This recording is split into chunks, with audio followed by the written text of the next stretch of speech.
Sting, let's. We were just talking about how amazing technology is, and bam, it failed us.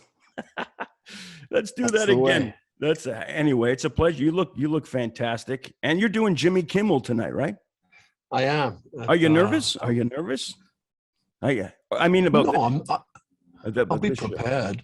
Yeah. But no, I'm not nervous. Yeah. Yeah. But I Got mean about mental. this show. This show. Me and you. I forget Jimmy Kimmel. I mean me and Oh, you. well, your show. Yeah. You've Me been and up you, all night. Ronnie. Yeah, I've been fretting about what you're going to ask me, but I'm okay.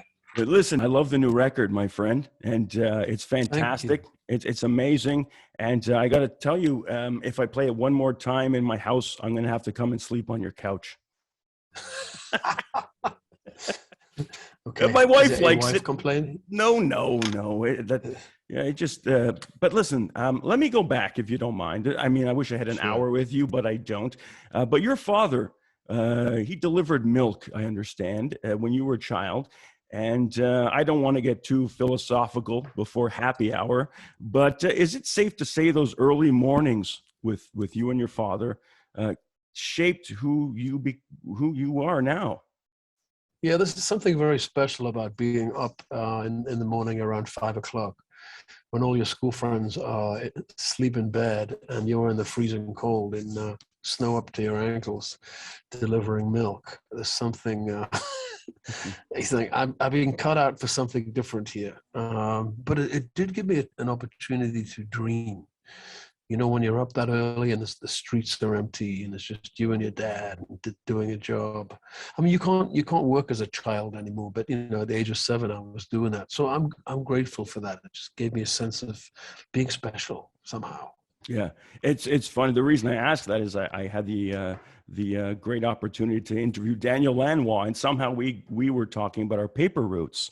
That he had won in Hamilton, and he mentioned that when he would do the same thing, a cold Canadian winter, 5 o'clock in the morning, and he said those were the moments that opened up his imagination. And when I heard that you would do that with your father, I thought, yeah. And I had the same thing. Those moments when you're kind of alone in the world, right? It kind of creates your. Yeah, it's neither night nor day. It's that Yeah. in between place, you know, which of course in between places are where creativity happens.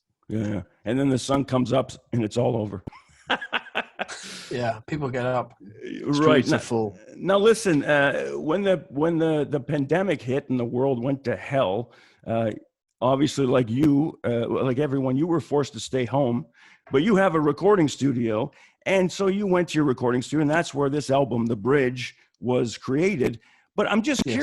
I'm just curious, how difficult was it or not to turn on that creative faucet? Like, I will be creative now. Was it simple or was it Well, difficult?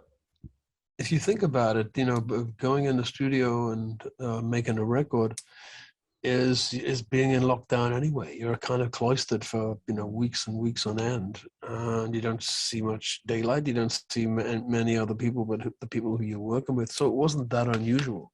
All I did was move the cycle of my work forward. You know, I write, I record, I tour. So this happened in the middle of my touring schedule, and so I just moved the cycle. So I thought, I'm going to use this as an opportunity and not an imposition. You know, my heart went out to people who didn't have that ability to work from home Mm, or got sick. You know, when there was a lot of suffering going on, but I used it as an opportunity. yeah. Now, can you take me through the process? I've been listening to this album religiously, and a song like "Loving You," if you don't mind, I'm just picking that one out randomly because it just came to my head. Yeah. When you're writing a song, Sting, are you thinking within that song? I know it's different every time you write a song, but let's just talk about that song. Are you thinking, um, I'm going to write a song about a jealous husband? Or do you write the first lyric and say, let's see where this takes me? Like Michelangelo would chip away at the art and it would reveal itself just within that song. I know it's different every time, but within that song, Loving You from the new album, Okay. can you take me That's an through? interesting. Because that, It's an interesting analogy. You know, a sculptor will look at a piece of rock and see a feature or an arm or a leg, and then he'll work from that and then create a masterpiece from that. But it's a little like that with music and me. You know, I'll hear music and it starts to tell me a story. A lot of people see color when they hear music. I see situations, I see characters, I see stories, I see narrative. That song was just telling me this kind of poisonous story of a relationship gone wrong, and how do you fix it? And that line, if that's not loving you, I don't know what is. Mm. I work backwards from that. I found that, and then so, oh, what's he singing about? Okay, I know. He's having trouble. So it's not biographical by any means. It's just the music was telling me the story. Yeah. And it's funny. I mean, I wouldn't ask Bob Dylan or yourself to reveal the story, because that's the charm to me and the listener.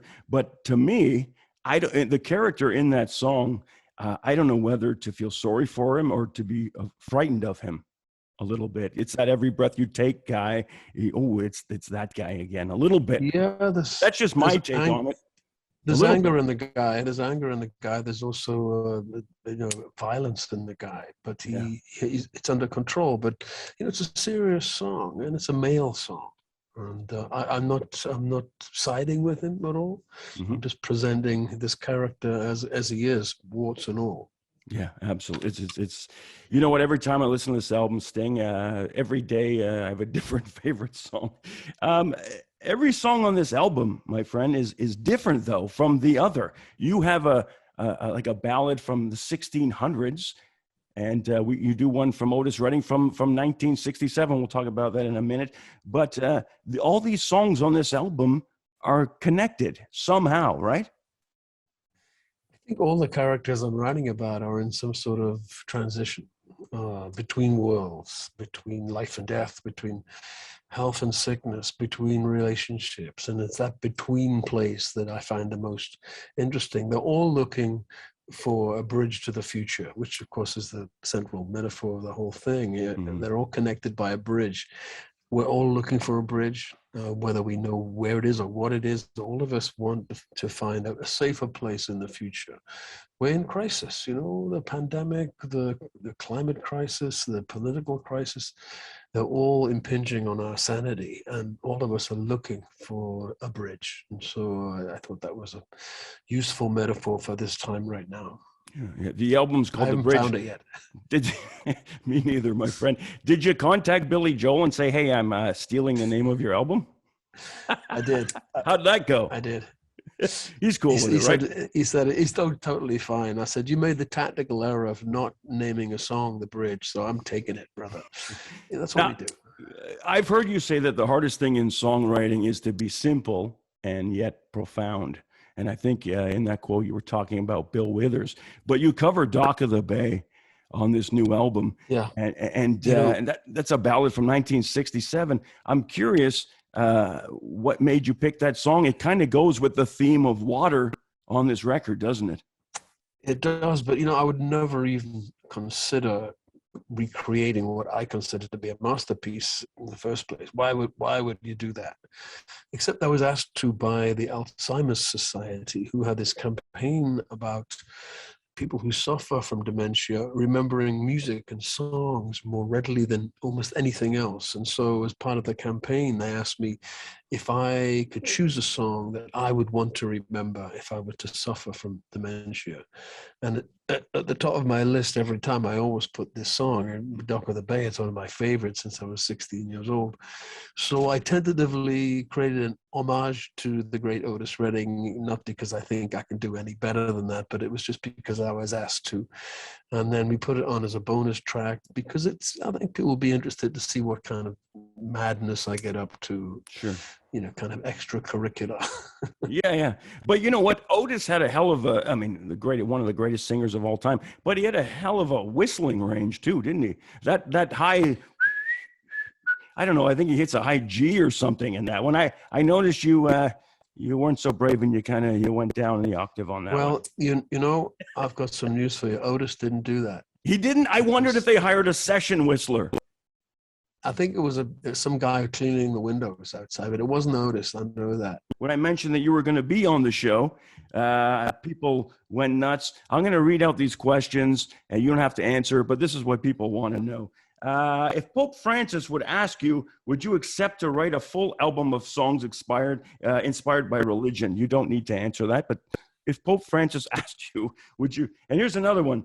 Some years ago, Well, I love Pope Francis. yeah, I think he's great. But, I think all my songs are inspired by religion, or at least curiosity about why we're here. So yeah. I think I'm doing it anyway. Yeah. Can we just, I ask you one more question? You played in a Dixieland jazz band when you were young, right? Did. Yeah. Unbelievable. So let's, if we can, my question to you right now is Moon Over Bourbon Street. What was the inspiration for that song? Oh, I just finished that wonderful book by Anne Rice called The Interview with the Vampire, which is set in New Orleans. And we were playing in New Orleans. And I found myself in the French Quarter about 2 a.m. Streets were empty. There was a full moon. And I just imagined vampires everywhere. So I wrote that song in the French Quarter. Sting, I know you're out of time. Good luck tonight on Jimmy Kimmel. Thank you so much for including Jazz FM 91 in your plans, and congratulations on the new record. The album is called The Bridge, folks. It's Sting. Check it out. You'll love it.